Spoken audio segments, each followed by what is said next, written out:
சிவாய நம. திருச்சிட்டும் அன்பினர் காலை வணக்கம். வாழ்க வளத்துடன் உங்கள் சக்திஜை திருநீலகண்டம். பெற்றோரை நேசிப்போம், நல்லதே நடக்கும், நற்றணையாவது நமச்சிவாயவே. சிவசிவ. மனித வாழ்க்கையில் போலித்தனமான வாழ்க்கைக்கு முக்கியத்துவம் தந்து அதிலேயே உழண்டு நம்ம வாழ்க்கையை முடிச்சிடுறாங்க நம்ம எல்லோருமே. அதாவது நம்ம இருக்கிறதான் நிலையாக இருக்குன்னு நினச்சிட்ருக்குங்க.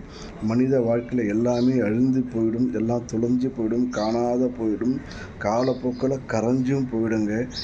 அதாவது சந்தோஷம் தரக்கூடிய அனைத்து விஷயமே நிலையாக இருக்குன்னு நினச்சிட்ருக்குங்க.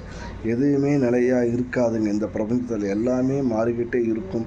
இறைவன் திருவடியை தவிர எந்த ஒரு விஷயமும் பேர் ஆனந்தத்தை நமக்கு தராதுங்க. அதனால் இறைவனுடைய திருவடியை நம்ம சரணாகதி அடையும் போது அந்த பேரானந்தத்தை உணர்ந்து அப்படியே லயிச்சு இருக்கும்போது தாங்க நம்மளுடைய பிறவியுடைய பலனை நம்மளால் அடைய முடியும். புரிஞ்சுக்கிட்டால் போதுங்க. இருக்கிற அனைத்து விஷயமும் நிஜமான விஷயம் நினச்சி மாயையில் நம்ம ஓடிக்கிட்டே இருக்குங்க. நம்ம இருக்கக்கூடிய அழகு, பணம், இன்னும் நிறைய விஷயங்கள் அப்படியே இருந்துக்கிட்டே இருக்குது. பார்த்திங்கன்னா அது நிலையாக இருக்குன்னு நினச்சிட்ருக்கோம். அது எதுவுமே நிலை இல்லைங்க.